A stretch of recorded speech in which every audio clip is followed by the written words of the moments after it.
میں معذرت کے ساتھ عرض کروں گا اگر کسی کے جذبات کو ٹھیس پہنچے، آپ شیخ عبد القادر جیلانی رحمۃ اللہ علیہ کو نہیں پکار سکتے، محمد رسول اللہ کو نہیں پکار سکتے، اور واقعہ یہ ہے کہ محمد رسول اللہ کو تو پکارا بھی نہیں جاتا، پکارتے لوگ ہیں زیادہ حضرت علی کو، یا علی مدد، شرک۔ دیکھیے سب سے بات نقطے کی بتا دوں آپ کو، فرشتے کو تو ہم مانتے ہیں نا، لیکن آپ فرشتے سے بھی نہیں کہہ سکتے کہ میرا یہ کام کرو۔ فرشتے کے وجود پہ تو کوئی شک نہیں ہے،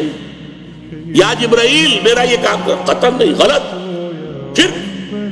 لا تدعو مع اللہ احدا، اللہ کے سوا پکارنا کسی کو نہیں، دعا کسی سے نہیں ہے، استغاثہ کسی کا نہیں ہے،